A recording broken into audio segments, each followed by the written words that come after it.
Call of Duty Black Ops 4, aka BlackOut, the Battle Royale edition of this franchise, has finally been released, and as always in the good nature of Tech Yes City, we're going to be building a potato that can play this game, or hopefully play it, I don't know yet. As we picked up a Dell Vostro here, this has an i7-870 CPU, it's got 8GB of RAM, 500GB hard drive, and some random graphics card that we're going to be ditching very soon. Minimum spec requirements state that you need an i5 2500K or a graphics card of a GTX 660 or an AMD 7850 or greater.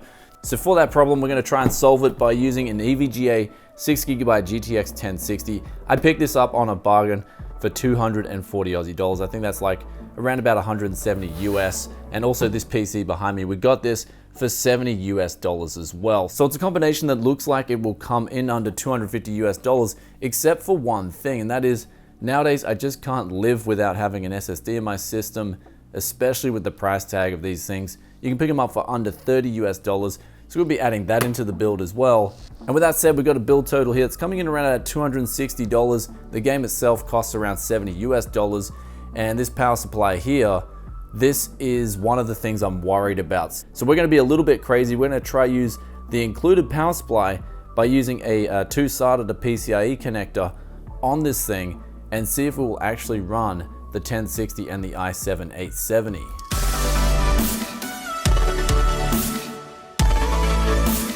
Today's video is brought to you by Squarespace, and Tech Yes City viewers are getting 10% off, and this is great because Squarespace offer a complete package where you can just build, manage, and maintain a website all year round without crazy overheads and crazy charges that other companies will charge you to get off the ground. If you're a small business, this service is very crucial because you can get a professional looking website that looks the part and plays the part for only a fraction of the cost of what the other guys can do.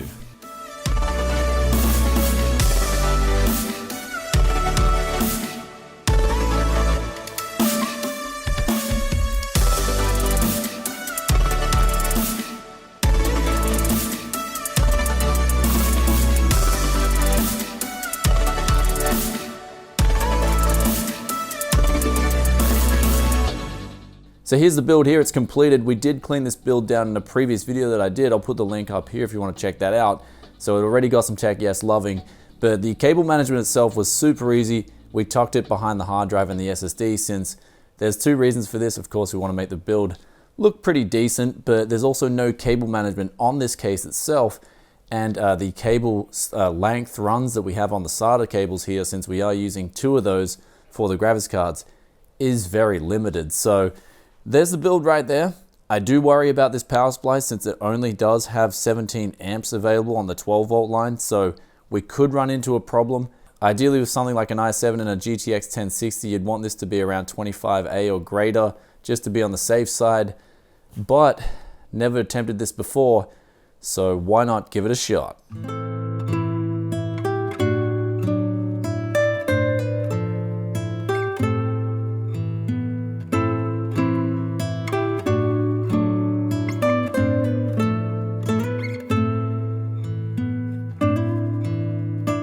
So everything was installed, we were ready to get going, but it just switched off. I even got this on camera while we were going through the menu. So unfortunately the power supply is not good enough for these components. So we're gonna have to change that around and then get into Black Ops 4. When you want to get off the darkest ground, but gravity pulls you straight down.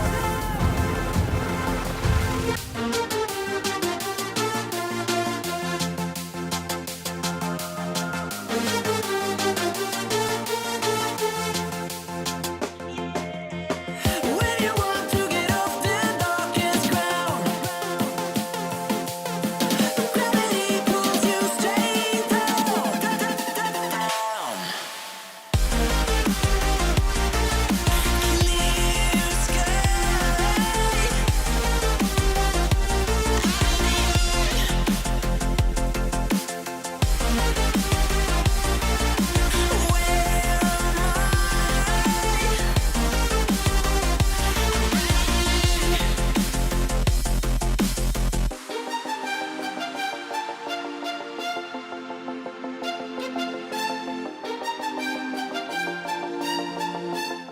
So we just finished playing Black Ops 4 on this PC. We won a victory royale with the i7-870 and the GTX 1060. And what I realized from this combo is that this game actually needs a lot of graphical processing power from the graphics card. And so I was surprised to see that 1066GB, it could really only just handle this game at 1080p high settings. And the funny thing was, the difference between low settings and high settings wasn't that much at all.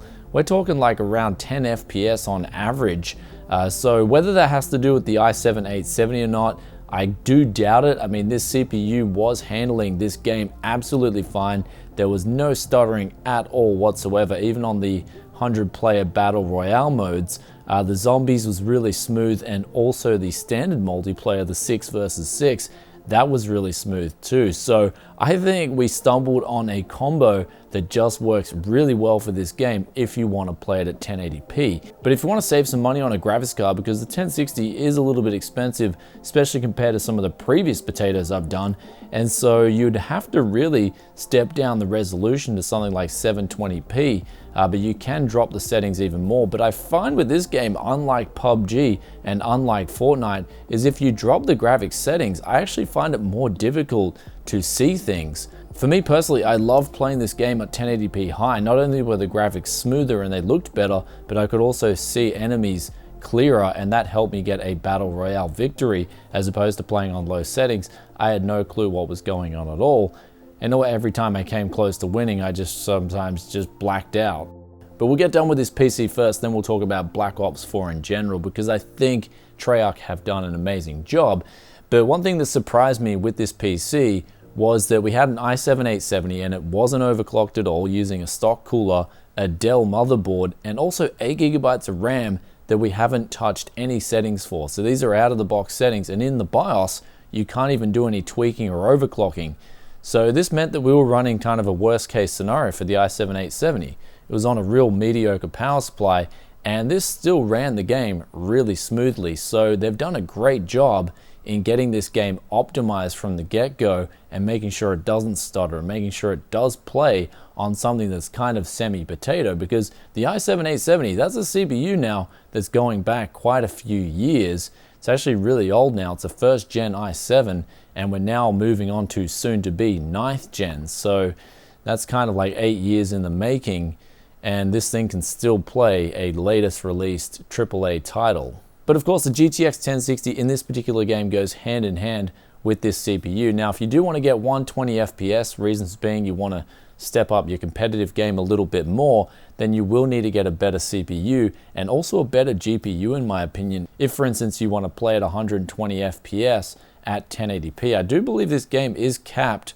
at the moment in blackout mode. So I'd like to see them raise the cap. But besides that, the game itself plays really well. It's so enjoyable. The things that they've implemented in the multiplayer, the way the guns shoot, the item drops, and also the different items you can use. I like it how they've got trophy systems as well, so you can sort of do different strategies as opposed to PUBG and Fortnite that had their own strategies. But I guess PUBG was sort of the most basic of all three of these games now. And of course, it just has that Black Ops 2 feel, which was my favorite Call of Duty series of all time. And it sort of felt like after that they dropped the ball. There was too many hackers, and then they just made the game cheap to compensate for that, and sort of didn't have any kind of scene on the PC. But this time around, it seems like this game on PC, but also PS4 and Xbox One, is definitely going to be one to get. Even though the game itself does have a high price tag, I think that represents that it's a much better implementation of the game than the previous Call of Duty series like Advanced Warfare and Ghosts, and some of those other titles that I really didn't play a whole lot. But this one, I'm definitely going to be getting into it a lot more fun, very well optimized. And hopefully there will be less hackers on PC. I mean, I have come into already a couple of times where there's been some suspect movement, but hopefully Activision do a good job this time around of making sure hackers don't jump on Black Ops 4 and ruin it for everyone. Because the previous time I was playing the Call of Duty, even just this year, there was people like literally advertising their websites and just blatantly hacking, and I didn't like that at all. It just frustrated me, and a lot of other people just quit. And I think that's what did it for me and a lot of other guys playing this title on PC. But anyway guys, if you enjoyed today's budget build, then be sure to hit that like button. Also, I did have to add in a $20 power supply. This is only a 300 watt power supply. The build itself used up to about 250 watts from the wall. So the 1060 does juice a little bit of power, especially this older i7-872 coupled together. But 250 watts isn't a problem. Even most basic power supplies should be able to handle this. Something that I've sort of been delving in with lately is sort of trying different sorts of power supplies. Not your complete bottom of the barrel, but more sort of mid-range power supplies, and sort of just see how many of them have problems. As we saw with today, the included Dell power supply, the 17 amp, that cut out after about 30 seconds of being within Black Ops 4. So I thought I'd try my luck, but I didn't get lucky in that regards. But it would have been cool if those power supplies were kind of underrated on the stickers and they actually had a bit better hardware. That's what I was hoping for, but didn't quite get there. Anyway guys, let me know in the comment section below what you think of this PC and also what you think of Black Ops 4. I'm really liking it. It's one of those titles that's been sort of a breath of fresh air for me personally as a PC player. I'm glad to see Treyarch implement the game really well, sort of bring back a bit of life into the Call of Duty franchise, especially after some of the recent blunders, in my opinion, that they released on PC. Anyway guys, I'll catch you in another tech video very soon. Peace out for now. Bye.